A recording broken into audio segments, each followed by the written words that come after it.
This show is part of OnePlace, a daily network of focused briefings across the stories people follow most. Welcome to today's Health and Lifestyle Roundup. We are diving into the latest medical breakthroughs and wellness trends to keep you informed and inspired for the day ahead. Let's get started. Ozempic might significantly lower risks for depression and anxiety. Children with ADHD face much higher risks of depression. Coffee reshapes your gut bacteria to improve your mood. Trauma survivors experience physical pain linked to past violence. Hospitals face funding cuts over sugary patient meal options. Lungs can actually regenerate after you quit smoking cigarettes. New Alzheimer's drugs may carry risks of brain swelling. Rediscover joy through simple acts like cartwheels and dancing. First, the Ozempic news. A massive new study from the University of Eastern Finland has uncovered a surprising side effect of GLP-1 drugs like Ozempic and Wegovy. While these medications are famous for treating type 2 diabetes and aiding weight loss, researchers found they are also linked to a significant reduction in psychiatric hospital visits and sick days.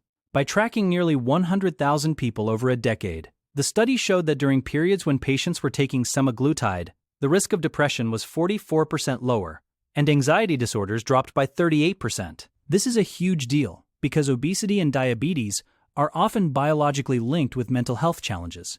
The researchers suggest that by treating the metabolic issues, these drugs might be indirectly or even directly stabilizing the brain's emotional health through the metabolic-psychiatric connection. It is fascinating because the study also noted a 42% drop in psychiatric-related hospital care and sick leave when patients were actively using the medication compared to when they were not. This suggests the benefit is closely tied to the presence of the drug in the system.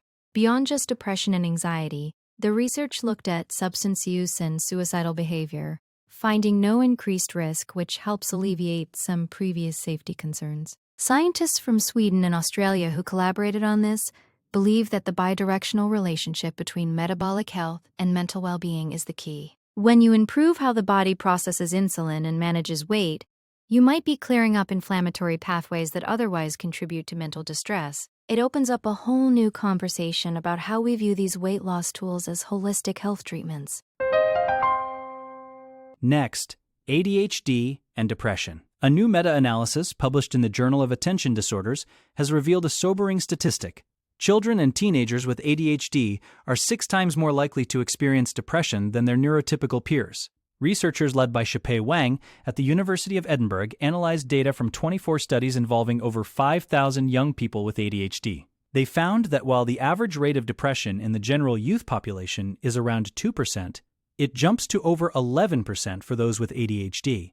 In some specific study groups, that rate was reported as high as 60%. This highlights a critical need for mental health screening that goes beyond just managing focus and hyperactivity. The study specifically looked at children without intellectual disabilities to ensure the findings were directly related to the ADHD diagnosis itself and the unique challenges these kids face. The research also pointed out that the vast majority of participants in these studies were boys, which reflects the long-standing imbalance in how ADHD is diagnosed. However, the emotional toll seems to be universal across the board. The researchers used clinical interviews and standardized questionnaires to get these results, providing a very clear picture of the co-occurring mental health struggles. Understanding this link is vital for parents and educators because it suggests that the frustration and social challenges associated with ADHD can often spiral into clinical depression if not addressed early. By recognizing that these conditions often come as a package deal, clinicians can develop more comprehensive treatment plans that support a child's emotional resilience alongside their behavioral needs. It is a call to action for more integrated pediatric mental health care that treats the whole child. Now, the coffee study. Researchers at University College Cork have discovered that your morning cup of coffee is doing much more than just waking you up. It is actually reshaping your gut microbiome in ways that directly influence your brain and mood.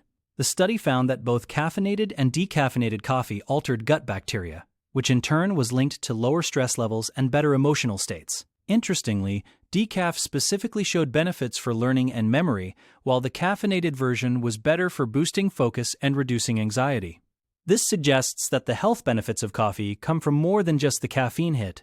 There are other bioactive compounds at play that interact with the gut-brain axis. By comparing regular drinkers to non-drinkers, the The scientists saw clear shifts in the metabolites produced by gut microbes when coffee was introduced or removed from the diet. The study defined moderate coffee consumption as 3 to 5 cups a day, which is considered safe by health authorities. During the experiment, regular drinkers stopped for 2 weeks, and the researchers observed a distinct change in their biological samples.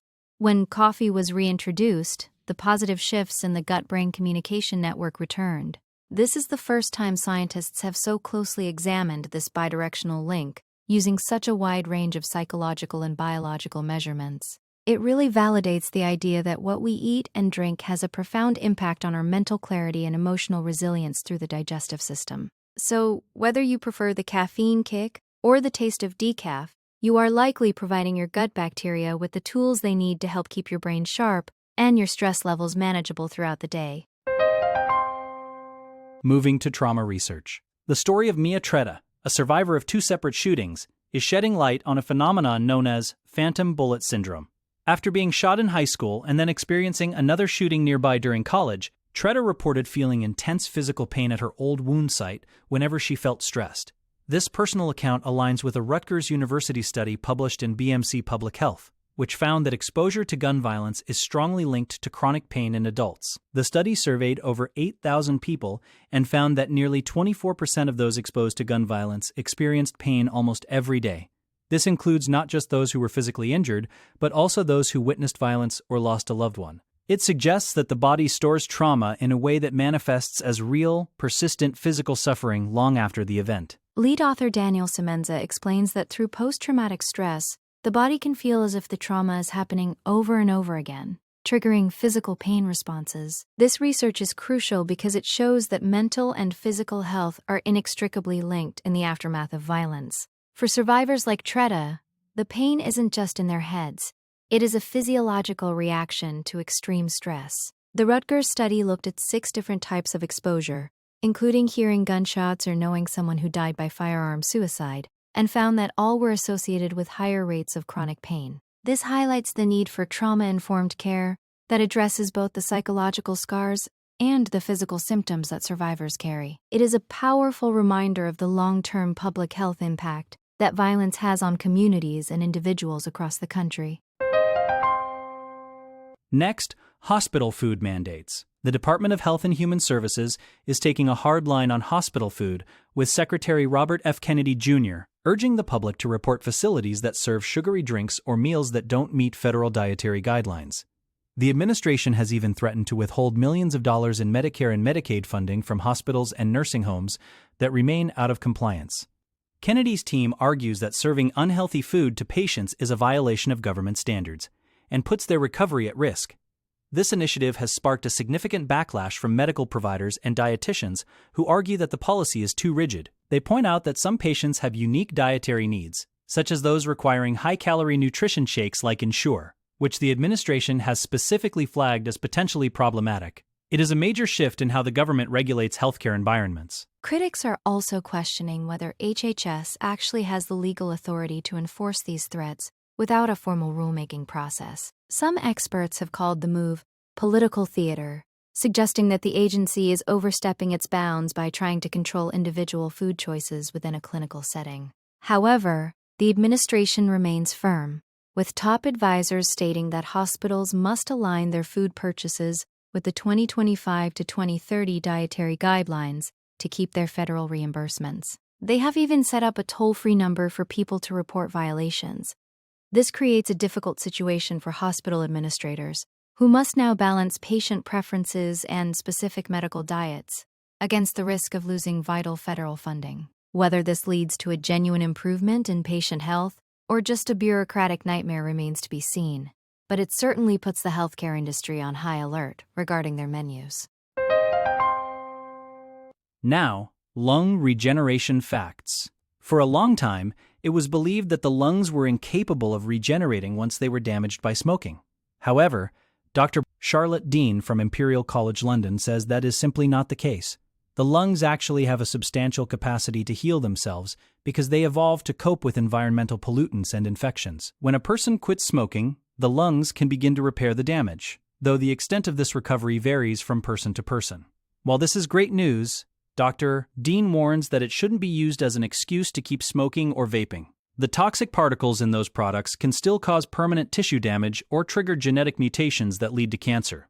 The key takeaway is that the body is resilient, but it has its limits, especially as we age and our repair mechanisms slow down. To support this natural healing process, Dr. Dean emphasizes the importance of a healthy lifestyle, particularly exercise. Just as working out keeps your muscles strong, it also helps the lungs maintain their capacity for effective gas exchange, ensuring that oxygen is delivered efficiently throughout the body. Quitting as early as possible is vital because, much like bones, lung tissue becomes less effective at repairing itself over time. Even if you have smoked for years, stopping now can still lead to significantly better lung health and slow the age-related decline that happens to everyone. It is a message of hope for those looking to make a change, showing that the body is always looking for a chance to recover if given the right environment. Taking that first step toward quitting can truly give your lungs a second lease on life and improve your overall longevity.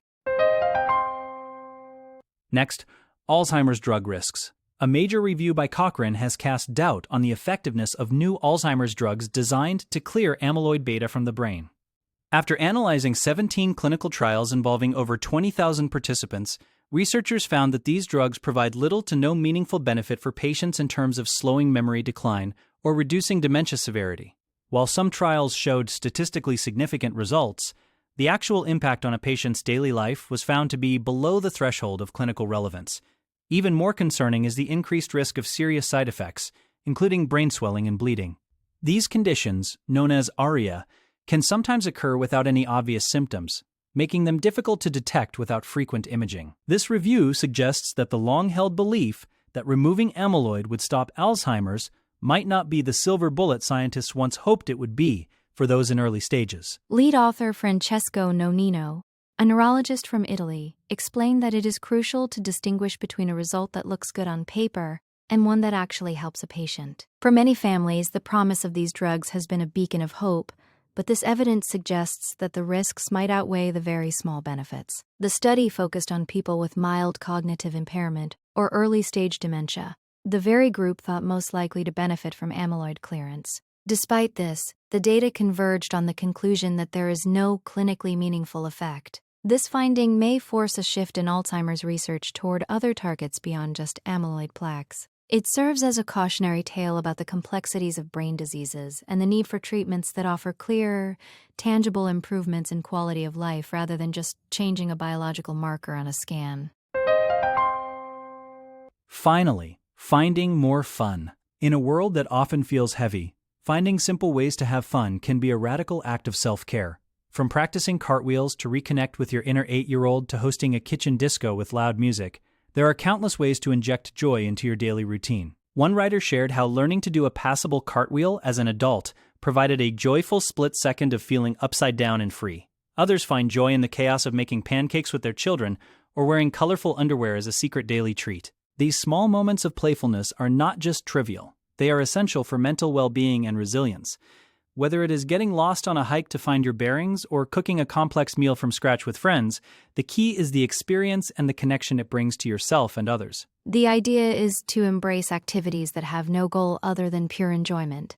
For some, that might mean running like a 3-year-old or counting every dog they see on a walk. These acts of micro-fun help break the monotony of adult responsibilities and remind us that life is meant to be lived, not just managed. Even something as simple as choosing a bright green or purple pair of socks can bring a smile to your face in the morning. The collective responsibility of a group cooking experiment, even if it fails, creates a shared memory that is far more valuable than a perfect meal. By prioritizing these small bursts of happiness, we can improve our mood and outlook on life. So, today, try to find one small, silly thing that makes you laugh or feel a bit more like a kid again. That's our roundup for today. Thanks for joining us for these essential health and lifestyle updates. We'll be back tomorrow with more stories. Have a great day.